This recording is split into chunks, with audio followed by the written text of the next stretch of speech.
So the PlayStation Showcase 2023 just came by, and we got a few things that we need to discuss when it comes to what happened. So I just basically want to give you guys my reactions as to what I think about some of the games that they dropped, whether they met my expectations, and basically just my overall view of the entire showcase.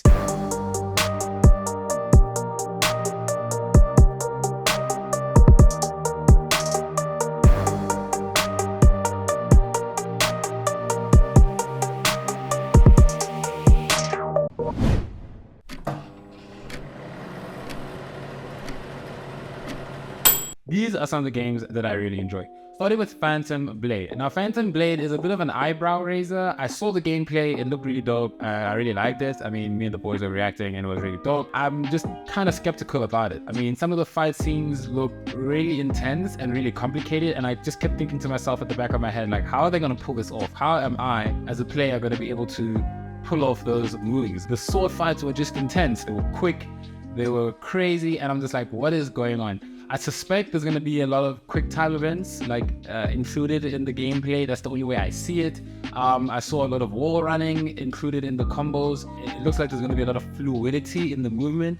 But again, it just looks really complicated to be implemented really easily from a player's input perspective. Bosses look really dope. I saw some of the bosses and I think the fights are going to be incredible. I saw some of the character designs. I really like the way they're going with it. So I'm keen to see how creative they can get from what I've seen so far. In terms of the story, there were a few kind of indications of what it's going to be about. So basically the main character did drop the fact that he only has 66 days to live. So I guess that's the premise, that objective. He has 66 days to basically get his heart back.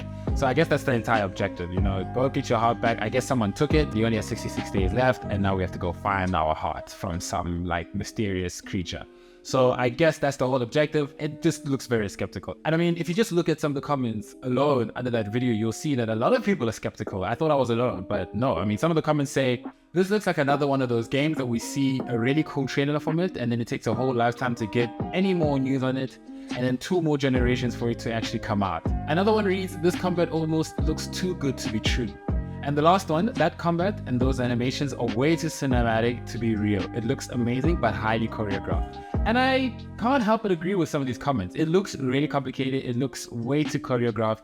I don't see us basically giving input for each and every one of those moves. I see it being like I said, a quick time event or something along those lines. I'm gonna keep a close eye on it. It's not one of those games that I'm gonna buy on release. I just wanna see how they pull this off.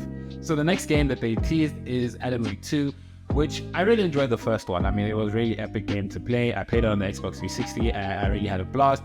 Alan Wake 2 looks like it's gonna be even bigger and better. Our favorite narrator / writer is back, so I'm very keen to get back into that story and back to the amazing storytelling that Alan Wake is really known for. It seems like we're getting new characters, 2 new FBI officers that are looking for Alan Wake, which is, if you guys know the Alan Wake story, I'm assuming he's written them in the story to find them. And at the end of the trailer, we actually do see them finding Alan Wake.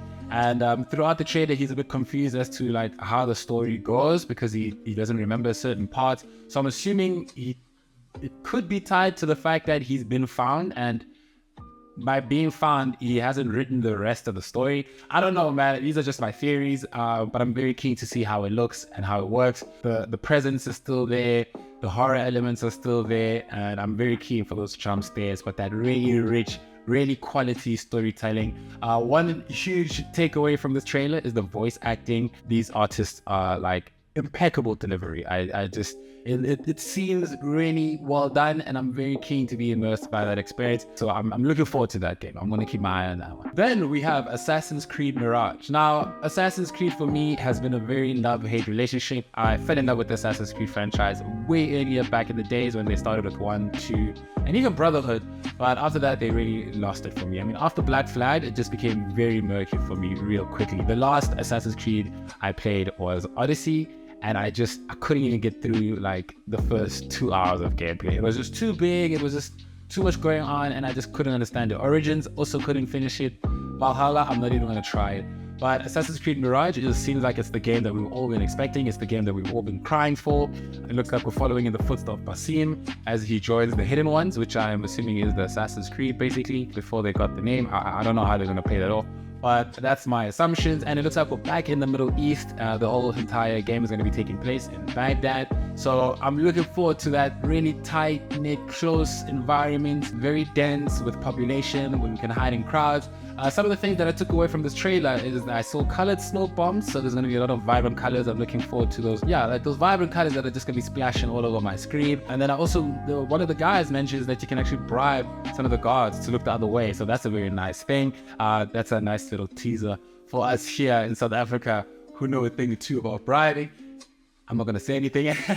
Yeah, man, it looks really badass. I saw some really cool ways that you can traverse in that world, and I'm looking very forward to how they're going to implement that. It looks like we're back to, you know, the roots of Assassin's Creed. It looks like we're back where we should be. I'm very excited to see if they're going to be able to pull it off after all. Some of the comments that I saw under the video actually do resonate with what I'm saying. The one comment reads, "Finally, some Assassin's Creed game with an assassin, although I will keep my expectations very low." And I think that one hits the mark on the spot. Assassin's Creed, very tricky with them. I mean, I'm not too sure if they're going to be able to pull this off. I'm just going to keep an eye on them. I'm going to keep my expectations low, particularly because they also had that drama with the gambling and being rated and all that stuff that happened recently. So we just need to keep our eyes on the game and just, you know, let's just track it from a distance. I'm not going to pre-order it. I'm not going to buy it on release. I'm going to wait for a time, give the people time to review, and then make my decision afterwards. But I'm very excited that they're recognizing that we've been crying for a more grounded approach to the Assassin's Creed, because Valhalla, they just lost this plot. Like they lost it. And then the big one, which is what everybody was waiting for basically, which is Spider-Man 2. Now Spider-Man 2 looks epic. I feel like the trailer, it was epic, but it's only like the tip of the iceberg in terms of what we're going to be experiencing. But we saw Peter Parker in the symbiote suit, which looks really amazing. He's way more brutal when it comes to the gameplay and the combat that I saw there. I mean, he was just like basically stomping a guy against the wall for like a good 5-10 seconds, and I was like, this man is brutal. He's ungovernable. I'm very keen to see just the way they portray his strength with the symbiote suit. It's going to be amazing. And yeah, basically they introduced the big bad guy, which is Kraven the Hunter. The way they introduced him is that he's looking for a challenge. What I saw is the fact that his new challenge, or his new challenges, are some of the people that we know from the Spider-Man series. They dropped a few names like Taskmaster, Prowler, Black Cat. So what I see, my theory is that we're going to be basically saving the bad guys from the bad guys, particularly like your Taskmasters who were bad guys in the first game. We're going to have to probably protect them from Kraven the Hunter. This is evident in the fact that Peter was trying to save Lizard from Kraven the Hunter the entire time.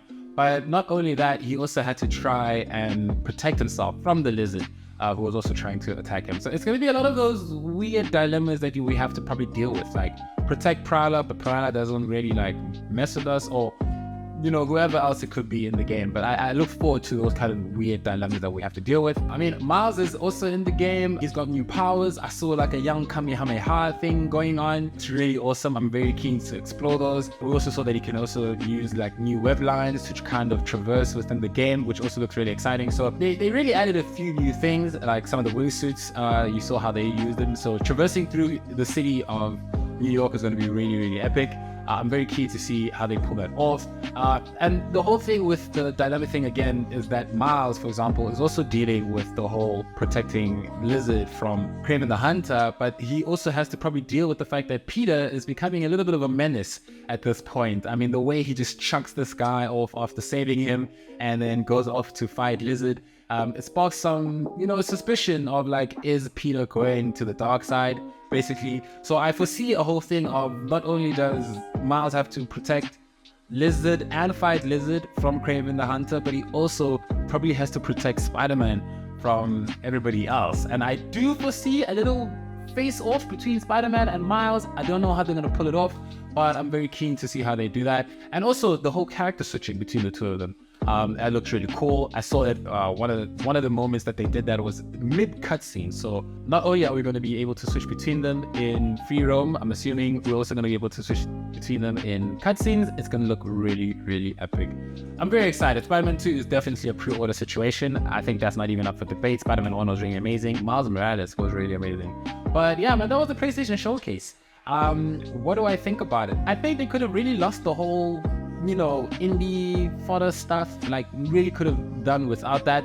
I do think there is a crowd for those kind of people, but I mean, majority of the guys that are there watching these showcases are looking for the AAA games, are looking for the big title games, and those big Sony exclusives. I want to give it a 5 out of 10, but it's going to be a 6 out of 10 for me because of just Spider-Man. Spider-Man came with way more than what we expected. I expected a trailer, like a simple one, but they gave us gameplay, they gave us a few backstories as well, so they gave us more than what we wanted. Alan Wake 2 looked really incredible. Assassin's Creed also looked really incredible, so I'm very keen to see those games coming through.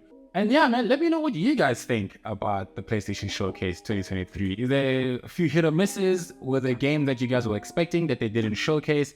Let me know what you guys think down below in the comments. If you guys enjoyed this video, please do me a favor, like it, and also share it with anyone else that you share this excitement with when it comes to some of the games that are dropping. I'm very excited. I'm very keen to play these games. You guys are definitely going to catch them on my stream. But yeah, that was it for today. Thank you guys so much for watching, and I'll catch you guys on the next one.